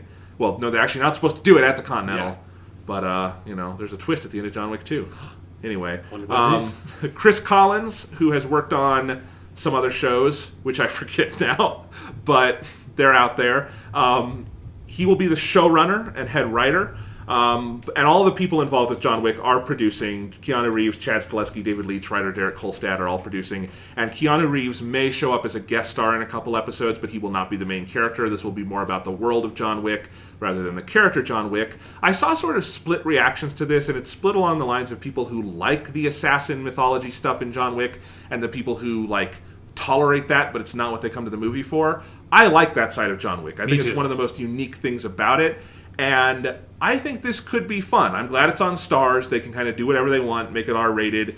I think if you get someone who has similar sensibilities to the team that's done the movies, you could have fun with this. Yeah. And if you can get at least one of the characters from the John Wick universe to be like a regular, like Lance Reddick or... God, what's his name? From Deadwood. Ian McShane. Right, someone like that. Like, some of these are big names that I don't know if they could get, but someone to kind of hold down the fort.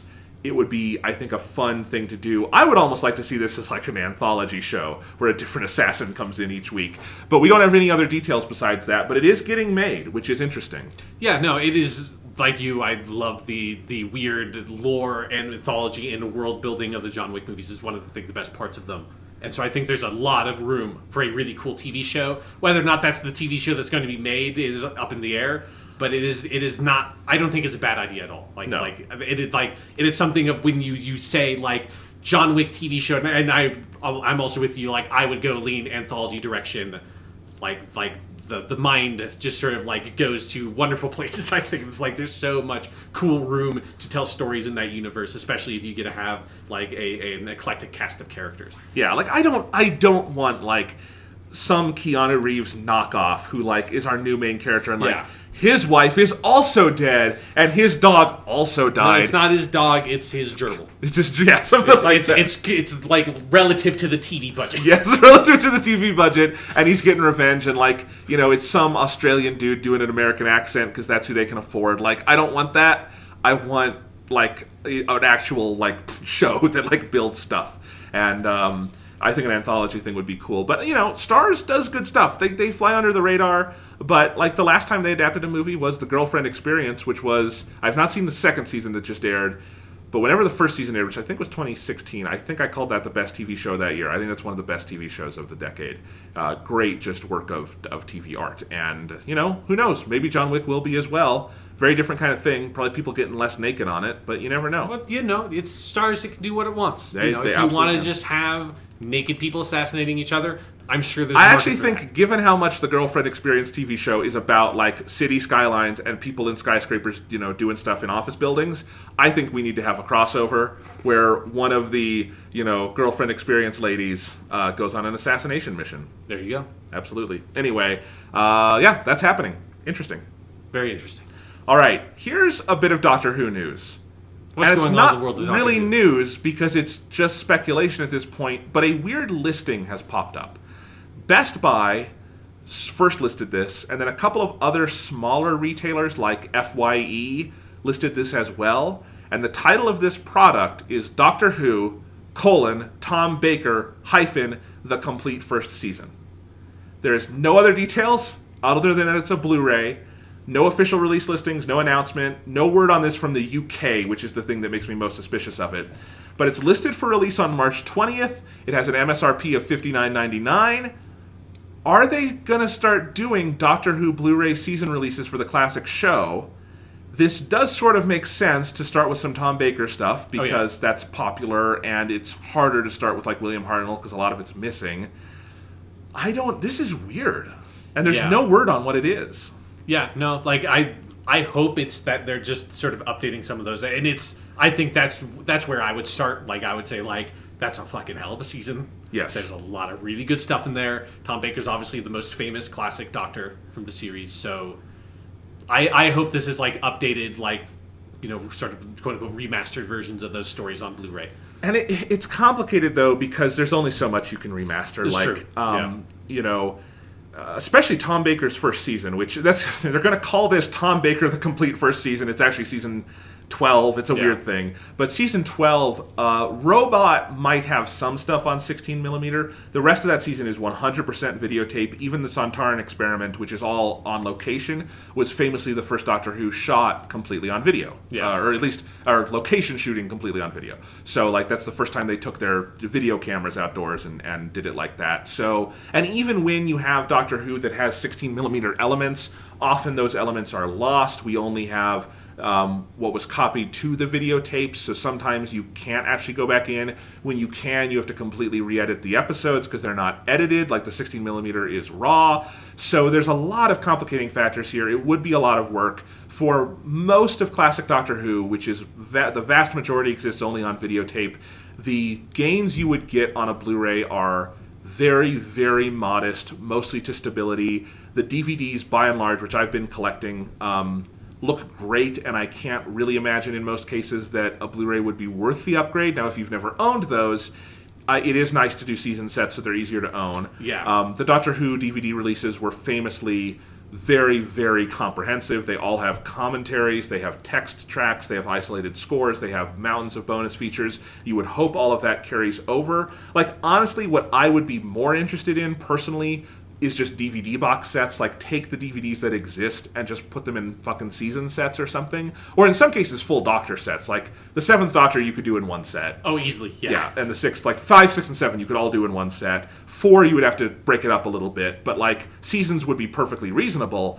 I don't know if the Blu-ray really would be worth it, but I would have to hear what their actual plans are. It's a fascinating thing. I mean, it would just be, you know, just with like the extra memory storage on a Blu-ray disc, that alone, like there's a convenience to that. You could just put more shit on there, and it's easier than to do a season set with all those stories. But yeah, like that is, I will say, I'm getting to the end of Season 14, which is the last Hinchcliffe Holmes season, and I'll have to decide whether that or Season 12 is better. Season 12, which is all linked together, Robot, Ark in Space, Sontaran Experiment, Genesis of the Daleks, Revenge of the Cybermen, that is an amazing season of TV. Yeah. And even if that's like the only one they ever do, probably worth looking at because that's just an amazing season. Yeah. And they should really just throw Terror of the Zygons in that set as well. It's not technically from that season. It should be. Yeah. Anyway, I wanted to mention this because I who knows, that this could also completely be a listing mistake. Yeah, or it could be something of like it could be like what you're saying of just like they put some like DVDs together and just said like, oh, here's, you can just buy this box. Yeah. That's like a small collection of all the DVDs from that season. Yeah, so who knows? But yeah, I'm more interested to see if any word on this comes out from the UK, because there's never been a case where the US has done a release without the UK. And the Doctor Who DVD team had broken up for a while because they'd done all the stories. But, Shada happened recently, Power of the Daleks happened a couple years ago. They're clearly getting back into the groove of like that business for physical media still exists, and I think they're trying to satiate that. So this would be an interesting direction. It's also, as many people pointed out, completely possible that this is a re-release of the first season with Christopher Eccleston, and the Tom Baker in the headline is an error because he's the most famous person associated with the show. Entirely possible. Entirely possible. That has technically already come out on Blu-ray over here, but it was pretty limited, so who knows? Yeah. We'll see. All right, you want to move on, Sean? What are we moving on to, Jonathan? You want to do a 2018 preview? I think it's about time that we look ahead, Jonathan, and figure out what is happening in what might be our last year on Earth. Yes. I have only done this for video games. I've not done this for TV and movies because there's a lot you could go into with movies, and, we all know what looks good. And also, like with movies, this happens with video games sometimes too, but video games have longer lead times a lot of the time. A lot of the movies that we're going to say are the best of 2018, we probably haven't heard of yet. That's how it frequently happens. So we're all excited for Black Panther. We're all excited for Avengers. There's going to be a Star Wars movie that's probably going to suck, and it might not come out this year. For me, the biggest question mark is, when does that Solo A Star Wars Story movie come out? Because it's supposed to come out in a couple of months, and there's not even a trailer. Yeah, so no. And they just finished shooting it. There's rumors they're going to go back for another round of reshoots. Anywho, but let's talk about video games, because I have a list of release dates. I do this for myself, where I create a little video game calendar, and I put on things that I am directly interested in, things I am peripherally interested in, just to kind of keep track of things throughout the year, because I co-host a podcast, and it helps me know when things are coming, and also know when I need money by, Yeah, exactly. Anyway, so I have this, and I'm going to go through it, but as with most years, we don't have release dates for everything, and in fact, release dates pretty much peter out after May. January, February, March, very, very busy, and everything's set. Past that, things are still much more nebulous, and there's a long list of games. Okay, let's put it this way. There's a list of games, some of which we know are going to come out in 2018, even if we don't have a date. There's a list of games we're pretty sure are going to come out in 2018, even if we don't have a date. And then we have a bunch of games where there's a bunch of dirty, rotten liars who have said it's coming out in 2018, even though we all know they aren't. And we will talk about those different gradulations later on. Sound good? Yes. Let's go ahead and start with January.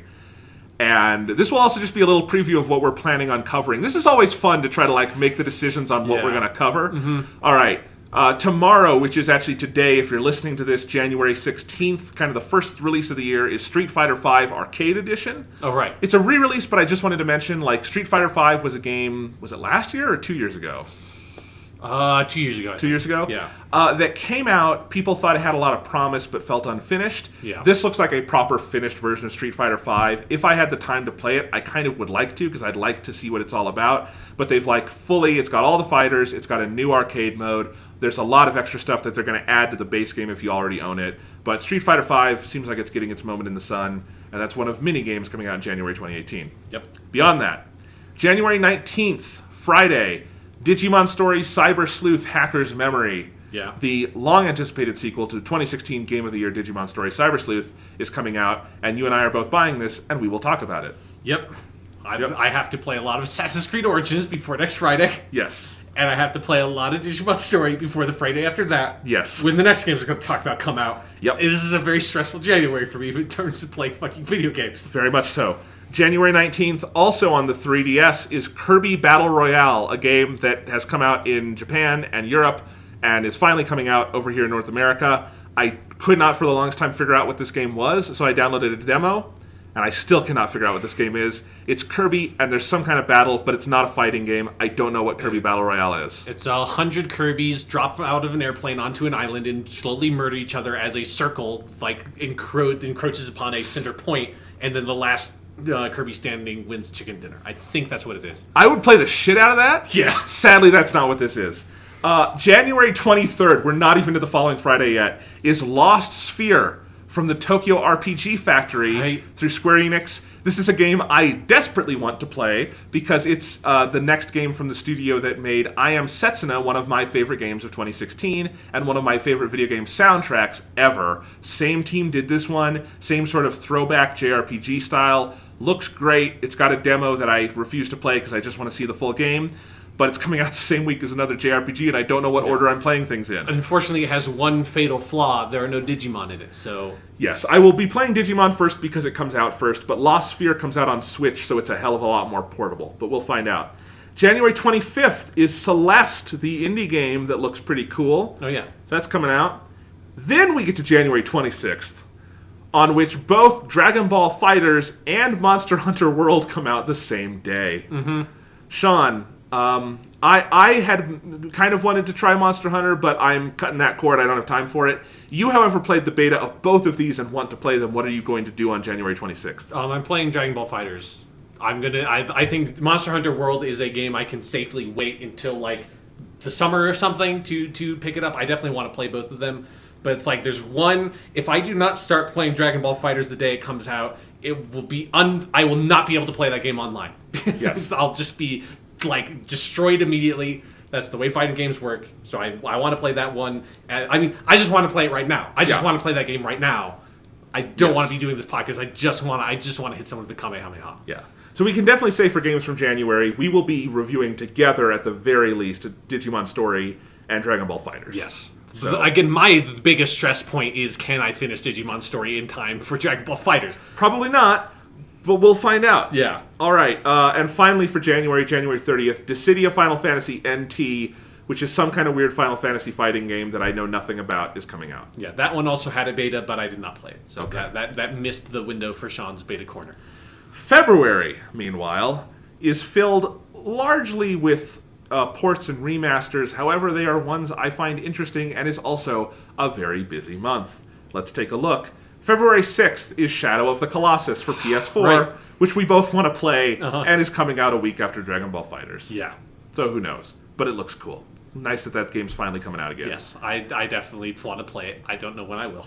February 8th, Civilization 6 is getting an expansion. Yeah. I don't know. It was on the list. I threw it on there. February 13th, a game I really wanted to play until I saw the calendar and then canceled my pre-order, is Radiant Historia Perfect Chronology for the 3DS. Radiant Historia is a JRPG from Atlas, very much like The World Ends With You we talked about earlier in the show, that has a huge cult following. People love it, but kind of flew under the radar on the Nintendo DS. Getting a full 3DS remake. Looks like it's going to be very good. I would love to play this, but I will probably have to cut it because it's not that urgent, but I would like to play it on the 3DS one day. So there's that. February 15th is a new game that I know we both want to play, which is Dynasty Warriors 9. Yes.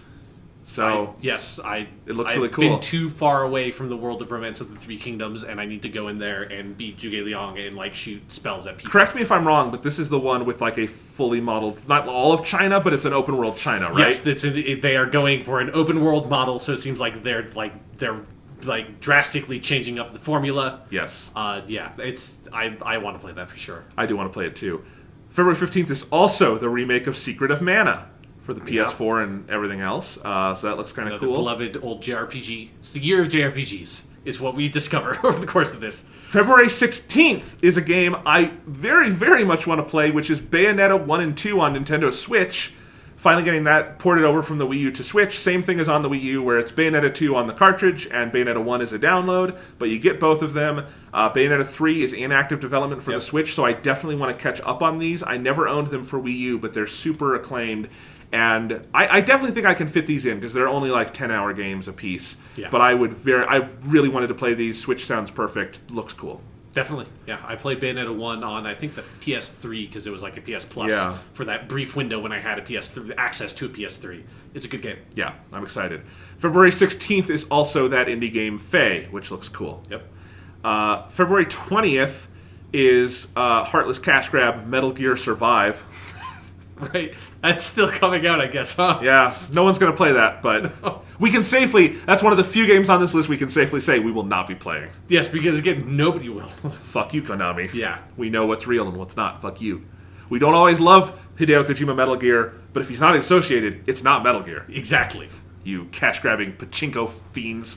That is, unfortunately, I don't think that stings because I think they take that as a compliment. Yes. Anyway. I am the pachinko fiend. All right.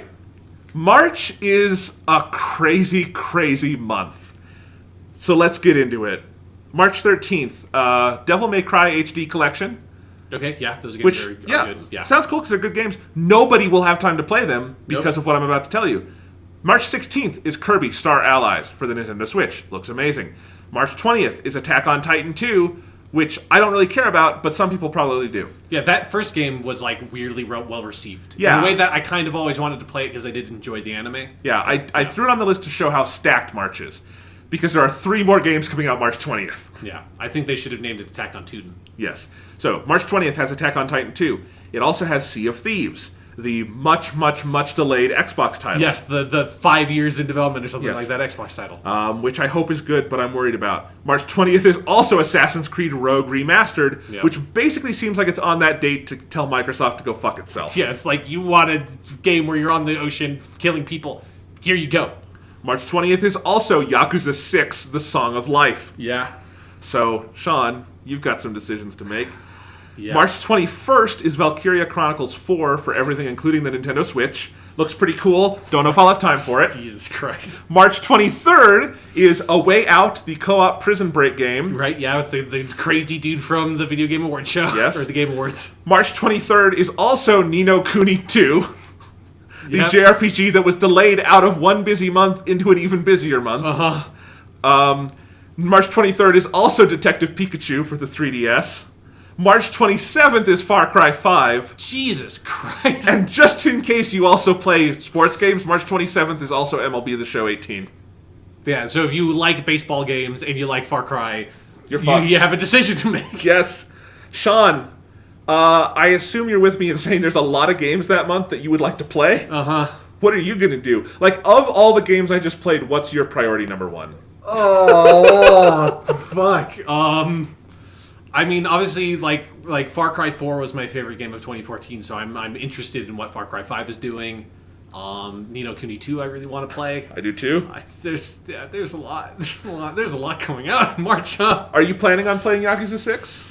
I think I'm gonna wait. I think I'm gonna work my way through. I'm probably just gonna wait for them to localize Kiwami 2 and play that version, just because there's so much other stuff to play. Yeah, no, I understand. I want to be able to play Yakuza on my own terms. Yeah, I understand. It's it frees up a little time for you that month, which is nice. Yeah. Let's see. Kirby Star Allies is a definite lock for me. Mm-hmm. It's also coming out early enough in the month, and it's probably a short enough game that I'm not too worried about getting through it. Then with the March 20th, pile up, Sea of Thieves is the one I would like to make an effort to play. I would like you to play it just because I want to know what the fuck that game is. I know. So I will have to read reviews and think about it. I would like to play Sea of Thieves. I would also like to play Ni no Kuni 2 3 days later, and that's at least a 60-hour JRPG. Yeah. I feel like I missed Ni no Kuni the first time around. I've always felt bad about that. I've never been able to go get into it just because time and everything. I would like to make the effort to play Ni no Kuni 2. I would also like to play Detective Pikachu in the same fucking day. What are you doing? Yeah. Also, this fucking bullshit at JRPG's not on the Nintendo Switch. That system has so rewired my brain. I don't want to play a JRPG locked to my couch. It's difficult. I want it on the Switch so I can just bring it the fuck with me. It's hard, but I will make the effort for Ni no Kuni 2 because it's scored by our greatest film composer, Joe Hisaishi. So that's cool.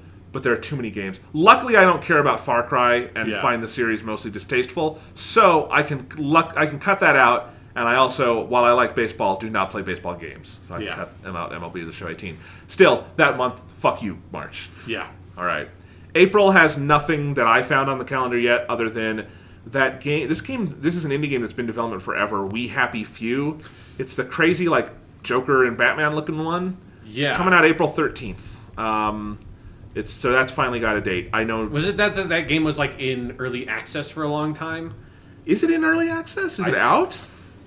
Yeah, no, yeah, it is definitely. It is in early access. I think it's probably on the game preview program. Oh shit! One as well. Okay, well then I think that's when it's getting its quote unquote. Okay, then I shouldn't have put it on here. I thought because it was still at E3 though and stuff. So like the game was released as an early access title in July 2016. But really? Released in April 2018. Yeah. Why does a game like this need 2 years of early access? You know what? We don't need to go down that rabbit hole right now. Yeah. Video game release dates mean nothing anymore. Yeah. May we already talked about. May 4th is Donkey Kong Tropical Freeze for Switch. May 25th is Dark Souls Remastered for Switch and everything else. And that month, the Street Fighter 30th Anniversary Collection, which has like 12 Street Fighter games, is coming out. That looks pretty cool. Yeah, I might get that. Yeah. Because that one also, it's direct arcade ports. It's not the home versions. Yeah. And that's coming to Switch, PS4, everything. I might get that as well, and that's May, but undated. But they have committed to a month, and they probably can get it out by then. Yes. Who knows? All right, but that's what we know about so far. So this is just crazy for us scheduling because like we know the 2 games in January we're reviewing. February will probably be a grab bag. March, I don't know. Yeah. March, I think you and I are gonna have to like sit down and be like, what game do we both play from that month that we can review together? And it probably will be Ni no Kuni 2, but it's gonna be tough to figure out. Yeah. Anyway, it's nuts. I'm looking forward to May. I would really like to play the new Dark Souls Remastered. I'd like to play Donkey Kong. I've actually started replaying the original Donkey Kong Country games in prep for that because I've always wanted to go back and play all of those, and it's fun. Yeah, I mean, unless there's like one of these other games that doesn't have a specific release date yet, kits in May, that might be where I do Monster Hunter. Okay, nice. All right. You want me to go through a list quickly of other 2018 games, and then maybe we'll play our game after that. Okay. Let's go through these. Other games that we think are coming out in 2018. Yeah, that have been implied or directly stated as being released in 2018. You know what? Here's what I'll do, Sean. I will name the game. You will give me a quick, like, up, down, does it actually come out this year? Okay. And I don't know, are you interested in it? You can tell me both of those. Yeah. Anthem. Oh, no. No. Definitely not. Like, interested and curious, but it does not come out in 2018. No fucking way. Bloodstained, Ritual of the Night.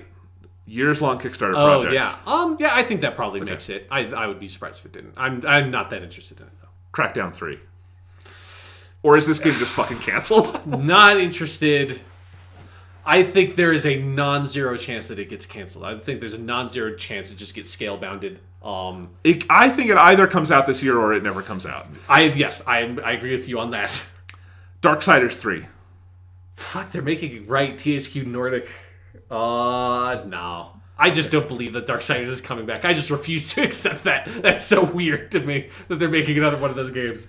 Days Gone for PS4. Right. I think there's a decent chance it makes 2018, but I would not be surprised if it slips to 2019. Detroit Become Human. I think that probably comes out. I'm not interested in that game. Okay. I've gone through a whole process with that game. Also, we learned this week that everyone at Quantic Dream is a fucking asshole. No, not everyone. No. David Cage is a fucking asshole. I mean, everybody knew that, but it's like, it's more clear. It's become more and more clear over the course of the development of Detroit Become Human. It's like, everything has left you by David Cage. You need to fucking update or like move to the background, buddy. Yes. The Western release of Dragon Quest XI, Echoes of an Elusive Age. I think that makes it. Yeah, I'm also interested in that. Yeah, me too. Dreams, which is this little fun indie game. Right. Probably coming out. That looks neat. Maybe, yeah, I don't know. I think like that's been in development for so long. Yeah. Here's an easy one. Yeah. God of War. I think that makes it for sure. Oh, yeah. I mean, there's a million rumored release dates for that, like, most people agree it's June 30th. No one has confirmed that yet. It probably is coming out, but yeah. Yeah, I would not be... I would bet that that's probably in that... Because that's kind of the slot that they had The Last of Us come out in 2013, right around E3. Yep. Here are 3 from the Nintendo Direct, so we know these are coming. Hyrule Warriors, Kirby... Oh, Kirby we already know the date for, sorry, and Mario Tennis Aces. Nintendo doesn't delay things like this, so they'll be this year. Yeah. Mega Man 11. Right. I think that probably hits. I would be surprised if that slips. Yeah. Metro Exodus. I would not be. I would bet that slips because that was debuted at the Microsoft press conference last E3. I bet that slips. I bet that slips until like February 2019. It's the Microsoft curse. Yeah. All right. Pillars of Eternity 2. That's another Kickstarter, right? Yeah. Well, Pillars of Eternity 1 was. This one had right. some crowdfunding, Yeah. but it's Obsidian, and they can kind of. It's Obsidian. No, it doesn't. Okay. It doesn't hit. It's Obsidian. Project Octopath Traveler for the Switch. Is that are they sticking with that name? It hasn't had a Okay. real name yet, but like they've insisted it's 2018. It's had a full demo. Yeah. I think it's this year, and I hope they just keep the title. It's so great. Me too. Yeah, I think it probably hits. Yeah. Red Dead 2. That's a big. I'm gonna say it comes out this fall. I'm Okay. gonna say it comes out I'm gonna say this October. Okay. I think there's a good chance that it slips, but it already slipped so far. I would not be surprised if it gets like a couple week or like a month delay when they give us an actual date and it like misses that date. But I don't think it misses 2018. Okay. Shenmue 3. No, that's not coming out. Soul Calibur 6. No, I don't think that's because that just got announced. I don't think that hits either. Okay. It was announced for 2018. We'll see what happens. Yeah. Spider-Man for PS4. I think that hits this year. Yeah, okay. I would not be surprised if God of War is this summer and that's the fall Sony release. It would feel like it had missed its moment a little bit if it doesn't come out this year. Yeah, because it's been at 2 E3s now. State of Decay 2. Yeah, I think that hits. Yeah, there's no reason why it wouldn't. A couple of these are gimmies, like Super Meat Boy Forever. Probably will. Yeah. Who cares? The Crew 2 from Ubisoft. Sure, it comes out. Who cares? It's going to come out. Nobody's going to give a shit. The Crew 2. Why are they making a sequel to The Crew? And then nothing else too important here. There's the Yoshi game for Switch. We still don't have any real details on it, but that's going to come out. Nintendo wouldn't delay that. You mean Super Mario Yoshi style? Yes, Super Mario Yoshi style. World Ends With You Final Remix we mentioned. And World of Warcraft finally is getting its next expansion called Battle for Azeroth. Sure. Blizzard doesn't miss things. Yeah, that's going to hit. Yeah. But now, Sean, so it's a lot of good games that could be coming out this year, right? Uh-huh. Now, I want to play a game where I have made a list of games, some that I just read and some that I think were too stupid to even put in that list of 2018 because they've never been confirmed for it. And what I want to do is play a draft where we are going to... Normally you draft for things you think are promising prospects. Yeah. We're not drafting for quality or anything like that. We're drafting on games that we are sure will not come out this year. And that's how we're going to do it. Okay. We're going to flip a coin or something to figure out who goes first. And we're each going to draft until this list is done our team of games that will not come out this year in order of preference. And we will check again next year and see who slipped up and who didn't. Okay? Okay, this is an interesting... I want to make it clear. I did not know that this is what we were doing. I'm going to pause recording for a second so we can set up the game, but then we're going to do it. Okay? All right, so Sean, we have set up our game. Yes, we our have. Draft of games that will not be coming out in 2018. Again, the point is to draft as high as you can a game that you are sure is not coming out. We have picked 16 games from what we talked about, and some we didn't talk about because they are probably not 2018 games, even though some people have been treating them like that, like pre-orders on Amazon or something. And what we're going to do is we're going to flip a coin. Whoever wins the coin flip gets to go first with their first round draft pick. And we'll just go back and forth. We're not going to do snake draft because there's only 2 people and that'd be weird. Yeah. Sound good, Sean? That sounds good to me. You agree to these rules? I'm ready. All right. Heads or tails? Heads. Flipping. Tails. Fuck. Okay, I win. So I get to take the first round draft pick, and I am taking Kingdom Hearts 3. Okay. Because that feels like the easiest one to me. I legitimately think that there is a non-zero chance that Kingdom Hearts 3 comes out this year. I think there's a non-zero chance for all of these coming out this year. No, but well, let's scroll back up because you've got the list on your computer. Yeah, so I will take that off because I've taken Kingdom Hearts 3. That just feels like one of the easier ones to me. Going to cruise down this list for what is definitely not coming out in 2018. So you're making your first round pick which now. would be Metroid. The Pokemon Gen 8 for Switch is not coming out in 2018. Okay. Pokemon Gen 8 for Switch. No all way. right. No fucking way. All right. So you have Pokemon Gen 8 for Switch, which means I get to take my next one, and I am taking Last of Us Part 2. Okay, I think that's a good pick. Yeah. Last of Us Part 2 is not this year. It might get announced for this year. It will not come out this year. I feel pretty confident making that guess. Yeah. I will go Metroid Prime 4. Metroid Prime 4, all right. I do not think that's coming out this year. Okay, you are taking Metroid Prime 4. We shall see. All right, let's see. Okay, of the ones we have left, I am looking. I want to see if I want to make a bold prediction yet. Yeah. I'm going to go with an easy one, and I'm taking Anthem. Yeah, I agree. I also I will make the sub prediction. I think Anthem gets announced for this year, and I think it slips. Okay. I think it gets a date at E3, and then I think it slips. I think that's fair enough. Yeah. I'm going to do. We have one on here that says a new Assassin's Creed. I'm going to say that a new Assassin's Creed does not come out this year. Yes. So obviously, like Assassin's Creed Rogue does not count. Yes. This was a slight bending of like the rules, but we both agreed to it. Yeah, so I mean, because traditionally Assassin's Creed was an annual franchise. I think Yes. that's a fair thing to speculate on. Yes. So you're saying that even if we hear about it, it will not come out this year. And I also want to like be specific that like a major like DLC for Origins or something like that does not count. Yes. I think there's a chance that's what hits like this holiday window for Assassin's Creed, but like a proper full Assassin's Creed game, not this year. All right. I am looking at the list to come. I am taking Shenmue 3. I think that's the smart choice from what is left here. Yeah, I wanted to make kind of a bold prediction, but I'm like, both it's the long-delayed Shenmue 3 and it's a Kickstarter game. No, it's not coming on time. Yeah. So now we're getting into the harder Yeah. bits here. And I'm going to say that Days Gone does not come out in 2018. All right. That's one I wanted to take, but I think Yeah. that's fair. I think Days Gone is going to be one of the few PS4 first-party flops. And I That's think it's going to entirely take too possible. long to come. Yeah. And that's going to be part of it.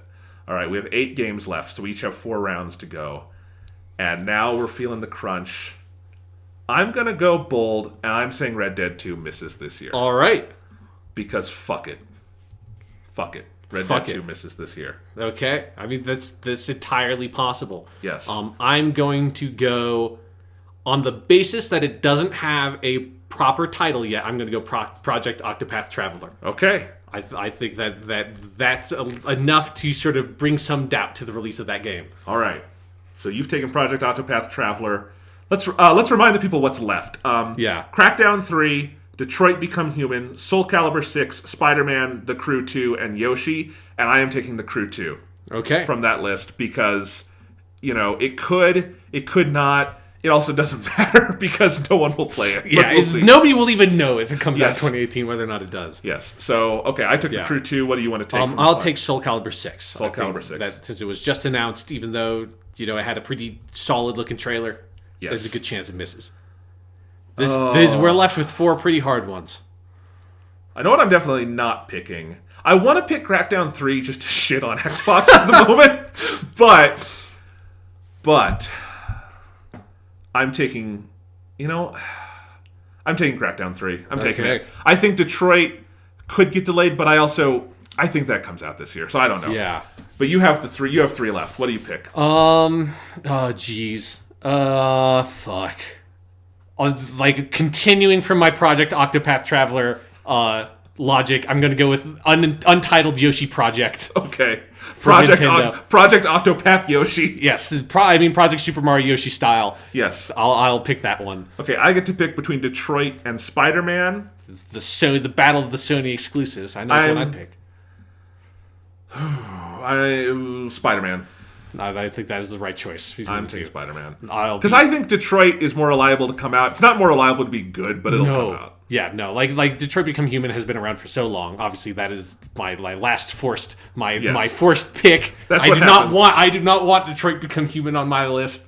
But you have it. I don't want to play that game. All right. It's been at like 500 E3s. It has to come out sometime. All right. So we will not get to see who truly won this draft for a year. Yeah. But that's how it works in sports, too. Sure. You don't get to see whether your draft really worked out for you until a season's gone by. But I think how we'll do it in a year's time, and we can change this later, is Sure. that for every one we get right, depending on its ranking, it'll get more points the higher up if it is still not out. And we'll see who gets more points at the end of the year. To remind our listeners of our drafts of games that will not come out in 2018. Yeah. My number 1 was Kingdom Hearts 3. My number 2 was Last of Us Part 2. My number 3 was Anthem. 4 was Shenmue 3. 5 was Red Dead 2. 6 was The Crew 2. 7 was Crackdown 3. I am not bullish on sequels this year. Yeah. And 8 was Spider-Man. Your draft. Yeah, my draft is number 1 is Pokemon Gen 8 for Switch. Number 2 is Metroid Prime 4. Number 3 is a new Assassin's Creed. Number 4 is Days Gone. Number 5 is Project Octopath Traveler. Number 6 is Soul Calibur 6. Number 7 is Yoshi. Number 8 is Detroit Become Human. I think the main theme of my list is I am very distrustful of games that don't have full titles. That's a definite theme there, as you have 4 games without titles of your 8. I mean, if you're going to have it come out in a year, you want to have what it's called. Yes. I think so. Fair logic. We will get over through the year. We will get points if a game actually, not just release date announced, like it comes out and you can go buy it, and we will lose points, or we will lose points if it actually comes out. We will get points if it never does. We won't know until next January. And I have to think if we have like a tiebreaker sort of scenario somehow, like a game that was released in 2018 but was delayed from its initial announced release date should be like a half point or something, if it's needed. Sure, we can do that. Any other predictions you want to make about these games? Like my prediction that Crackdown 3, either it never comes out or it comes out this year, which I think that's why I have it on here. Like, it's not going to get delayed. It could just get canceled, and I think I still deserve points for that. Yeah. Other predictions of like one of the things I'm curious about, as I'm curious about every year, is what does Call of Duty do now? The further we get down the path, it's like now what it's Treyarch is up at bat again. So do we get a Black Ops 4? Do we get a do they make another World War II game? I think Call of Duty World War 3. We had World War II last time, World War 3, and then Infinity War comes back. I think that's what Black Ops 2 is. Yes, that's true. Black Ops has been a really successful sub-brand, you know? Yeah. Like, definitely the most after Modern Warfare petered out. But I don't know. Getting onto 4 sounds weird, you know? Like, what is it? Call of Duty 15, Black Ops 4, more Modern Warfare. Like, what does it become? I think they might try to start... I think they might try to start another sub-brand, except the last time anyone did that, it was Advanced Warfare, and that didn't go well, it seems like, sales-wise, because that didn't get repeated. Yeah. They went on to Infinity Warfare. Warfare. Advanced Warfare went to World War II. Oh, it did? Okay. Yes, yeah. And I don't think Infinite Warfare is getting a sequel. Because the fans didn't like it, even though it's a great best game. Yeah. I like Call of Duty. I have no idea what the fuck they're doing with that. Another big question mark for me in 2018 is Electronic Arts. Oh, yeah. Like, what's like Star Wars with EA, like Mass Effect Andromeda, like the after effects of all of that, you know, like Anthem is probably almost certainly not coming out in 2018. They've got that Get Out game or whatever, not Get Out, but the A Way Out. Get Out video game would be very weird. Yeah, if they're interested. EA's, that's their new like indie game they show off at this year's E3. It's like Escape the Sunken Place. Yeah, which I just realized we're like half a year away from E3, and the hell I have to go through for an E3 podcast. We're that much closer now that I have to think about E3 2018. We're doing daily podcasts this year. We're breaking it up. We're not doing one. We're not recording all one. It was too much. It's been too much for years now. It's a hell of a year for video games. It's a hell of a beginning of the year. Fucking shit, man. There's so much shit to play. It's weird that after this 2 or 3 years where the beginning of the year has been so stacked, I'm now nostalgic about when there were no video games to play in January and February. I enjoy the period where I get to go back and play old stuff. Yeah, all the stuff that you missed from the end of the previous year, or go back and replay an old game that you've been looking to do.